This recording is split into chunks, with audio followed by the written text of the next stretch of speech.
wanted to tell you, man, thank you so much. I think you all independently have done a wonderful job at expressing how you feel and what you represent. I do have a question for you, Mr. Harris. It'll be the first question ever that I would be privy to have an answer to. I've been to the board meetings where you sit in your chair and you count down. And you remind us that the clock is running out on us. My question is simple. My question is directed to you and you only. Do you consider yourself a leader? No, you asked me that on Facebook. I did. I want an answer. And I want everybody else to hear an answer. Okay, I don't mind. Okay. I don't consider myself a leader. I didn't run to be a leader. I ran to serve my community, and that's what I do. When somebody calls and there's people on, let me just go back. I don't want it to come across that I don't like the GOP. There's people in the GOP, the C.L.U.C.K GOP, that I love. I think they're fine people. The majority of them are fine people. But I've been called by, and I can name the name, but she's an officer with the GOP, and she's caught up in this, and I hate it. She had a problem. I was out at her house the next day, and you can ask her, was the problem solved? I go, that's not a leader. A leader would call somebody else to go do that. I go out there and walk in the mud and see what her problem is with my own two eyes and figure out how it needs to get addressed. So yeah, in your context, no ma'am, I'm not a leader. When I was the vice president of Fuller Rehab, I wasn't a leader. I was a servant to the people that got the job done, that took care of the customers. Here, I'm a servant to the people that get the job done, that takes care of the citizens. That's exactly what my job is. If I'm not doing it right, then vote me out. But that's how I approach my job. I approach my job as a servant, and that's what I am. So we raise the taxes. I would suggest that you are a component of a team of leaders that take us through change, hard times, any modification that needs to be to take care of the citizens and see that we are served and have what we need. So you consider yourself a servant. Tell me what that means to you. That means serving the people I represent. It's very simple. Should you have I don't lead those people. Should you have, what kind of qualities should you have being a servant? Well, apparently you need to ask the 16 people in the secret meeting. I'm asking you, Mr. Harris. I don't want a smart answer. I have a servant's heart, ma'am. What is a servant's Just heart? like you, when you took the county's citizens' money and you worked for them, and you were a servant. I was paid to run a grant Right. for prevention. Underage drinking. I didn't take the county's money. We took taxpayers' money, Of course. and what were you? Were you a leader? No, you were a servant. You did a job. I'm not saying you don't deserve that money. Excuse me. Answer the question. The question is this. What is a servant? A servant is a person that serves the people. The servant is the person that listens to the people and asks them what they need. Apparently don't. What kind of skills does a servant have? I'm sorry. Apparently don't answer the question. I'll answer every question I can. I was I don't know how much more direct I can be. Excuse me. That's it. Yeah, I just want to know what kind of skills or qualities should a servant A have? person that has a servant's heart. A servant's That heart. cares about the people. Yes, ma'am. So a servant's heart can look at me in a meeting eye to eye when I ask a question and sit there and count down my I've turn. never seen you count down your time. That's not my job. You sit there and did not answer questions I asked all five of you. I know. The same questions. You're talking about it, like right here. If I'm not here to debate with you. I'm not You're here to supposed to debate be you. answering my question. This is my question. I'm answering You your can sit back question. down But and I'm you can telling answer you my question. this. In a board meeting is just that. It's a board meeting. It's not a free-for-all. It's not you get your answers, your questions answered, because there's too many problems, there's too many people, too many questions. anytime you want to get a hold of me, anytime you want to sit down with me, I'll be glad to talk to you. But when I'm sitting on that board up there, I can't give you a direct answer because I can't answer for the four You guys who never sit with me. answered any of our questions, save one, and I can repeat that question. I'm just The telling you. question was asked, That's not are the you place. still coming after the RV camps? And the answer was, yes, we are. What? What? Ma'am, I'm not lying. Ma'am, I went to those RV camps and I said, look, every single one of them, I went to them. We can go back and we can play Yeah, this we- on video No, I because know. that was the question that was asked. Well, I'm sorry, I'm done. Well, I got I'm done. about the same.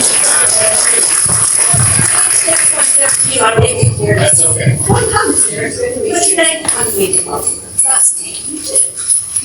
Okay.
When I vote on something, I typically ask two questions. One question is this person own this property? Is what they want to do legally? That's usually the only two questions I ask.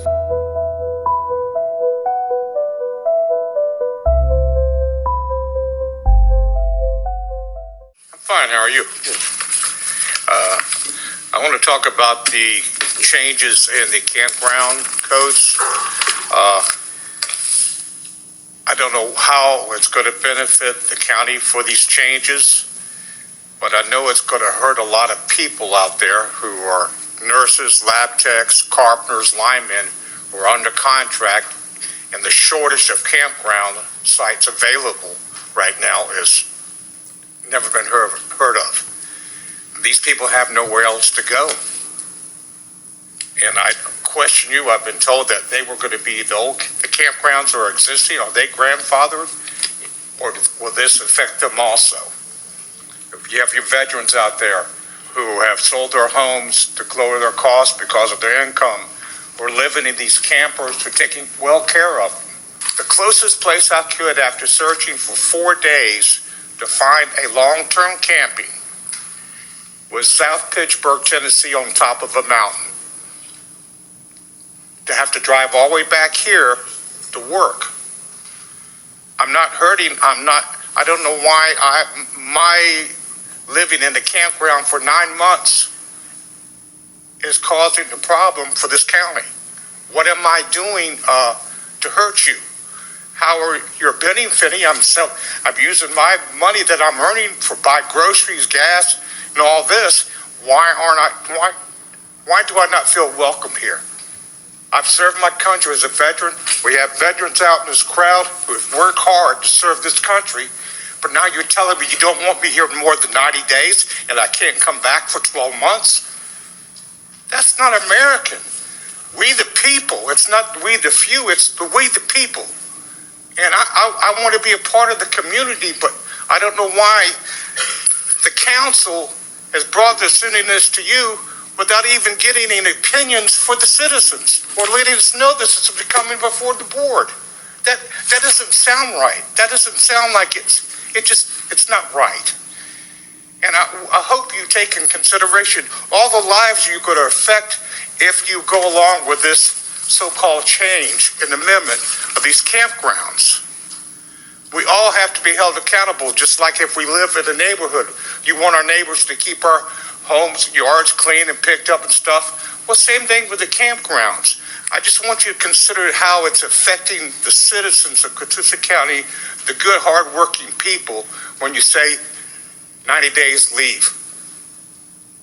We don't have any options. Thank you for your time. I appreciate it. Okay, Mr. Brown. Thank you.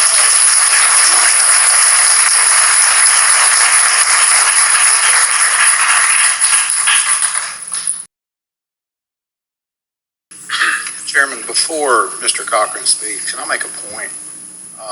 I know there's a lot of people here, and I know there are a lot of passionate people here, and we understand that everybody that speaks is passionate, and the citizens are passionate to hear it. I don't think applause is beneficial. Just like I don't think booze would be beneficial if you don't agree with it. I think the people should be able to speak on their own.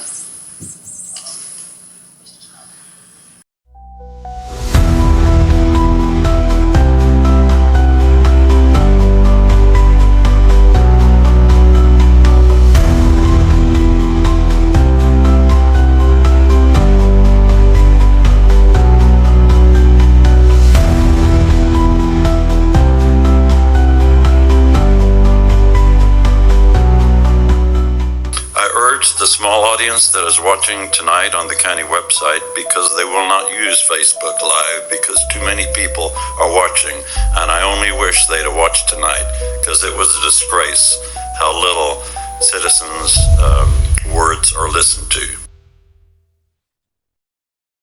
And you can call freedom of association all you want.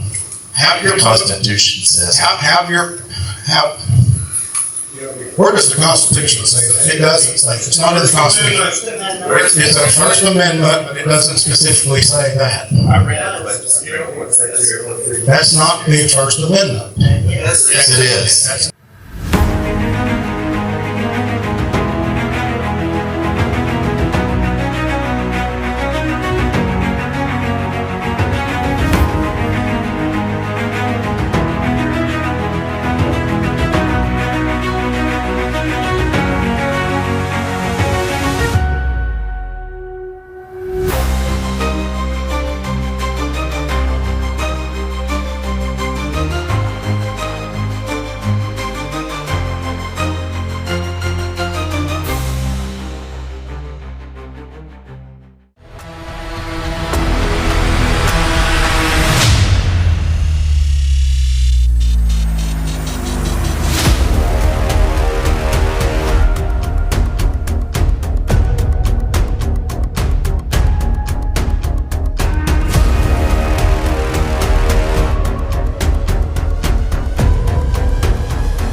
Elected representatives. These are not. Gets to wrap themselves in the Republican Party. These are not elected representatives. These are people that's in a small. No, they're not. The leadership of the Republican Party is elected. They're not. They are not elected representatives. Yes, they are. So my question is, for every single person that signed up to be a Republican, did you sign a commitment sheet stating that you would support the Republican principles?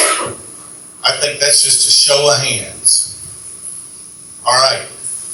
If you don't do that, and the people are outraged by it, which they are, and they're tired of people saying, yeah, I represent you in your party's belief, but my voting record, my history, what I do, how I treat people in this 70,000 person community doesn't get addressed, then you can bet we're going to talk to the GOP and we're going to let them know how dissatisfied we are that a rhino is representing a Republican. And as a result of that, the GOP started vetting, which is absolutely the only true function that the GOP does, is select and qualify Republicans. Not everybody gets to be that Republican. And I, for one, am 110% behind it, and I am 110% tired of the deep state telling me one thing when it's crystal clear that it's something else. Yeah. All you have to do is look at the histories of the people who have been denied, and it is crystal clear why they're denied. And they're not denied an opportunity to run for office. They're denied from getting to be a Republican candidate. And if you don't like it, the Democratic chair's here, and I know he's desperate for people. And you can run as an independent if you want to walk on both sides of the aisle. But if you want to walk on the Republican aisle and you signed an oath and say you do it, then just do it. Man up, get behind it, do what you have to do to fulfill your obligation, because that's what the voters expect. The people who aren't in this room, who are going to vote the party line, are going to expect a Republican in November, and I say that our GOP, for the first time in a long time, is about to give them some.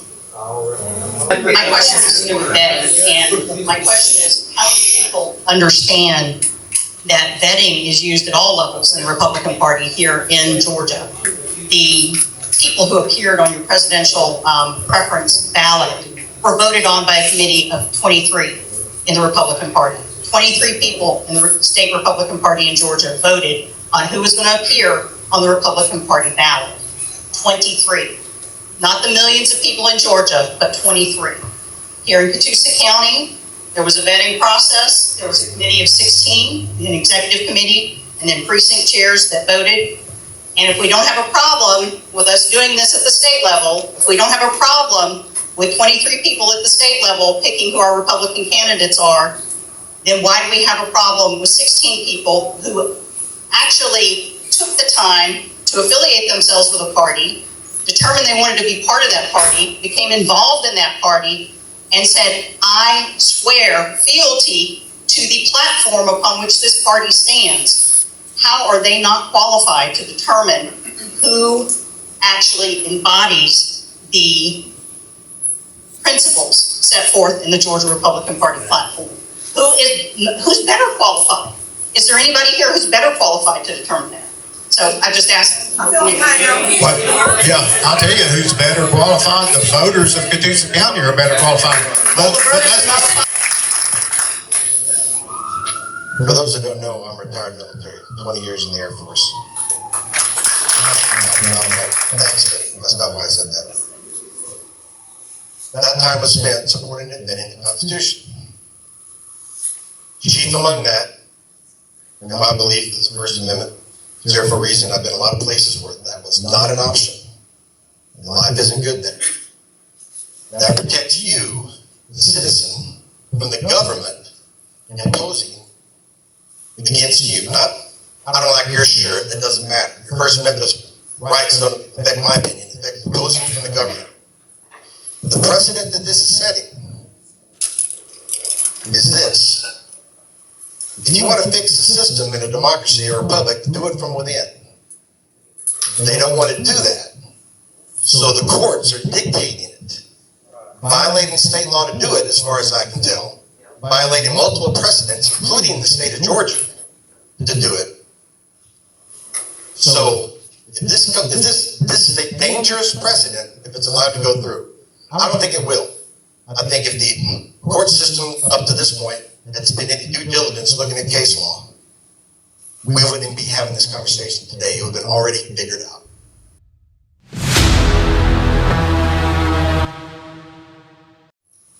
What's a dangerous precedent, Alice? By having the government be able to tell and direct a political party outside the law and the system in place, you have to put them on the ballot. That is, in fact, what happened. You let this happen, that government precedent is absolutely anti-American at its core since the dawn of this country.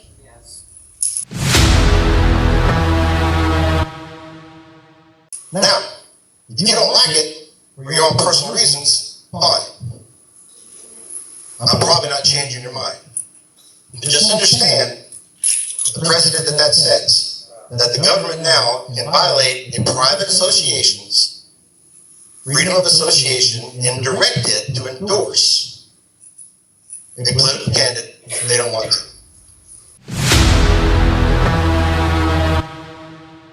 If somebody came and said, you know what, those guys in American Legion, they don't like me. I want you to force them, use your power from the court, make them put me in. That would absolutely be a violation of that organization's First Amendment rights. Well, it's no different in this case. You may not like it for the reasons you don't like it, and that's fine. But just understand, that's the debate here. And win or lose, that precedent is going to get set. And then once that genie's out of the bottle, it's really hard to put back. So I encourage you to think really close about what that means.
For the first time since zoning came in residential, this Board of Commissioners made it legal to have backyard chickens. But they removed me for what? For voting against chickens in residential areas in Catoosa County? Commissioner Stevens voted not to allow backyard hens. Commissioner Hollander, Commissioner Black, and Commissioner Long did vote. Mr. Harris made some comments that wasn't true. I didn't vote for you not to have them. He voted for you to have them. And as far as Commissioner Stevens, I'm sorry, I don't recall saying anything that was untrue. I said, 4 people voted. We had a referendum to allow backyard chickens where there never have been, and we allowed in small residential areas less than an acre to have 8 chickens. And that's all I said, was everybody had the right to do what they wanted to. You voted against that resolution. 4 of us voted for that resolution. So I apologize I didn't say anything that was not true.